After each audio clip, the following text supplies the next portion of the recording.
My brain's broke, Doc. Fix it.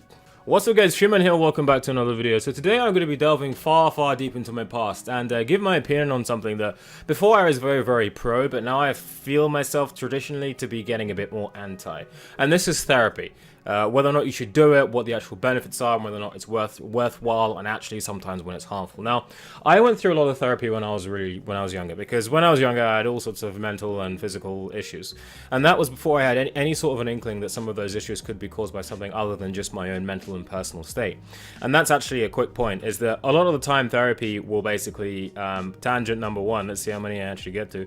A lot of the time, therapy will make it almost seem as if the problems that you're dealing with are 100% in your own head. And when I talk about therapy, I mean traditional therapy. I mean sitting and talking therapy. I mean the type of therapy whereby you are sitting face to face with someone and they're trying to go through your past and go through your issues and just trying to talk you out, just talk you, into a sort of better place.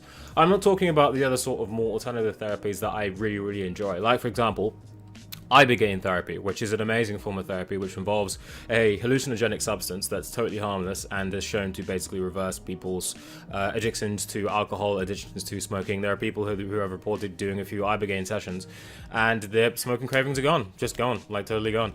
Now, that's actually a more controversial issue, and I actually have a video coming out talking about my opinion on psychedelics and a few funny stories, like how, some funny stories, like how I drove my grandma home on acid by accident once, and another story when I went blind. But yeah, that's coming in a future video.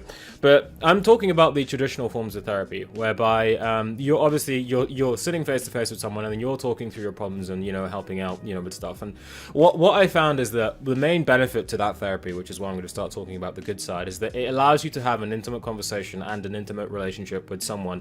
When I say intimate, I don't mean like sexually. I mean just like a really deep, raw connection with someone. Because as a good therapist, if someone is coming in and someone is sitting with you, you are expected to basically allow them to say anything, and it is a carte blanche to say whatever you want. It's a sandbox of thoughts, just whatever you want, just throw it and just make whatever you want.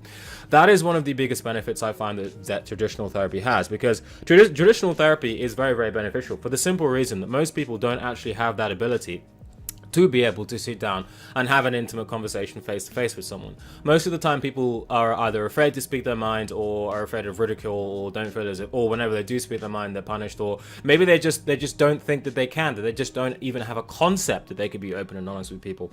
I actually developed that myself, is that I was absolutely flabbergasted on my first few therapy sessions. No, not my first few. It took a long while for me to actually figure this out, because the whole concept that I could actually be open and honest and raw with someone had been lost to me for many years, not since I was back in primary, secondary school, and I had really close friends. But that concept to me was absolutely foreign. So the idea that I could actually be open and honest and talk about my thoughts and there would be no repercussions absolutely blew my mind. And that is the reason why traditional therapy, sitting face-to-face talking, is extremely beneficial. But only for people who are in that sort of situation, who don't actually have the ability to talk one-on-one with someone and actually share their thoughts and share their opinions, and not have any sort of fear of ridicule or repercussions. This is why many different drug therapies, the police don't just storm in and arrest everyone.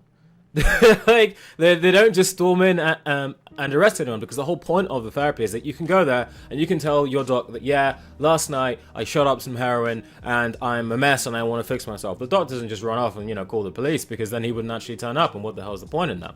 And so, but that unfortunately is one of the only benefits that I found that a lot of the sitting in face to face, the common most prevalent therapy that you can get, because here in the UK you can actually get the NHS therapy. And if you get the NHS therapy, what happens is that it's basically free. There's a long ass waiting list, but it's free. And I encourage anyone who is in the UK or who does have access to free healthcare, more or less, and you're in that sort of a situation whereby you need that sort of intimate connection with someone, and you need to be able to sit and just offload your thoughts, and you don't have anyone else to do that, to pursue those ventures. Because I found that it was tremendously beneficial to me, because it allowed me to open up and to really understand. And once I had the ability to open up and really connect with someone else, what basically happened was that I was able to open up and connect with myself. Because for the first time I felt as if there was someone who I could sit and I can talk to, and not for the first time, but so first time in a long time that I could really sit and have that intimate connection with. The problem with it, however, is well, there are numerous problems. One of them was that when I was actually going through and doing therapy, and I found out that actually I wanted to go and, I found out all about heavy metals and all sorts of toxins. I unfortunately couldn't work, and I didn't have the money to be able to pursue those ventures. So I was trying to, ask for some help from my parents and from my uncles and, people like that. And unfortunately, they tried to convince me that actually all that healthy stuff was a delusion, and actually my head is just messed up, and I just need to get therapy. And that is one of the dangers of therapy. Not just because of my situation, but a lot of the time, therapy doesn't address some of the issues that can be that can be the cause of certain psychological issues.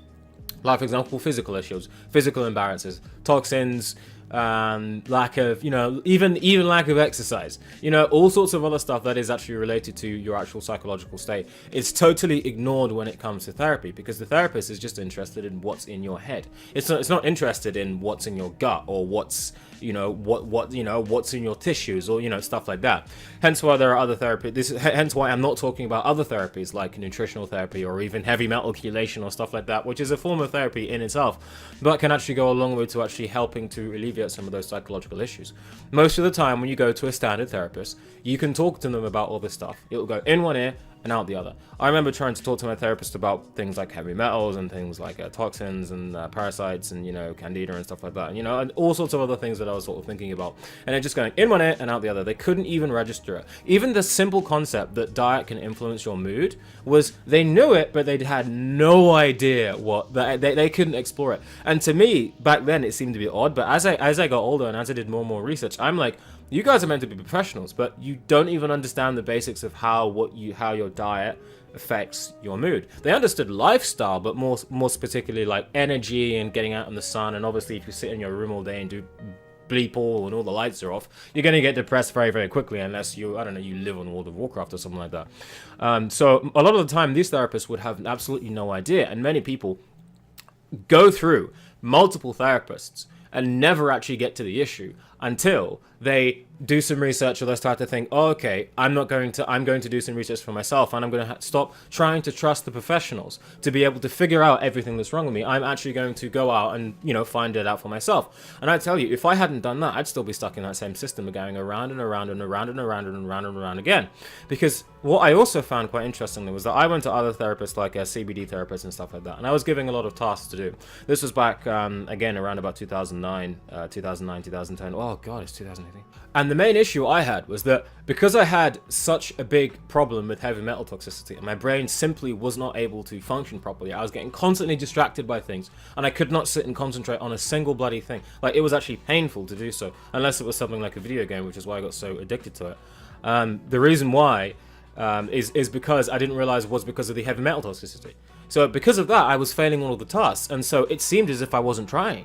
And so I got really down, and I got ridiculed for it, and it was like, oh, you're just not, you're just not trying hard enough. And I was beating myself up here, like, why can't I just follow through with this stuff? If only I could change, then I could facilitate the therapist to help me. I must change. But it wasn't the case at all. It was the case that the issue was physical, and actually I didn't actually need the therapist.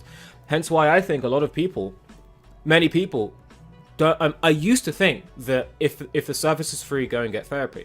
But the bottom line is that the primary reason why a lot of therapy is successful is because of that intimate connection. You can do that with people anyway. You can do that with close friends. You can do that with partners most of the time.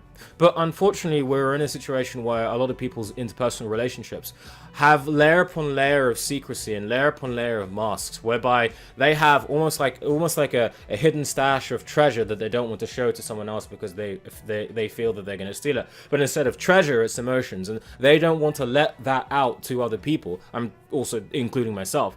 I'm still working on unpacking how to properly do this. Is that it's hard for them to be able to really be open and honest with other people. And I found that a lot of the time therapy will fail for people, because even though you will go for that 1 hour and it will be great, you will then go back to your partner, or go back to your house, or go back to your housemates, or go back to your family, or go back to your job with people who put you back there in the first place, with people who constantly reaffirm the fact that you maybe not be good enough. Maybe you're living with a narcissist who thinks that nothing you do is ever right, and you always feel as if you always come second best. Or maybe you just come with someone who's just outright punches you in the face if you look at them wrong. It's just abusive people, abusive partners and stuff like that. Therapy will fail. because you will always come back into that same environment and have that stuff repeated again and again and again. So therapy is only good in a more holistic sense, which is what I started to use it for. I think the last time I went to therapy was about an issue to do with alcohol, and it helped. But the issue is that I would then come home into a house where everyone drinks. So do you see what I mean? It was always the same, and it was only until I moved out for the first time that I actually realized that actually I have the ability to, you know, train and work in myself so that I can go back into that environment and basically survive. But therapy did not teach me that. I had to teach myself that. And I've found that just from introspection and just from, you know, talking to people, I found that I could do most of the work of the therapist jobs by myself, and I didn't actually need them. The other problem that I have with therapy is the problem that I have with a lot of the stuff with the mainstream medical science, is that a lot of the time we have 1,000,001 different diagnoses for why something could be a problem. Oh, you have seasonal affective disorder, or maybe you have personal head screw disorder. There's 1,000,001 different disorders that they can put on you, and there is nothing more dangerous than a label. What you'll find is that once you have a label, you start to believe that you are that thing. Like, for example, I used to fully believe that I was just an anxious person. I have social anxiety. That was one of the first labels that I basically adopted for myself. Sorry for picking my nose that bad. That I have social anxiety, that I have, that I'm just an anxious person. And I believed it so much that I went to these different places. I joined all sorts of forums. I you know, met up with people and, you know, had a chat with people who were also, you know, socially anxious, and we had all sorts of meets and stuff like that. And what I didn't realize is that because I had pegged myself into this anxiousness, I defined myself as that label. And as the label, as it becomes a part of your ego, the ego doesn't want to actually let it go. So although we like to think that we want to be that we want to be free from it, the longer and longer we actually cling to those labels, the harder and harder it is to shake them. So the end goal of my personal development was, once my anxiousness is gone, then I will be better. Once this is gone, then something will be different. But anyway, I'm actually just had an idea to make that into a separate video, and we're already on 12 minutes. So yeah, that's all I'm going to say for today. Freeman out, and peace.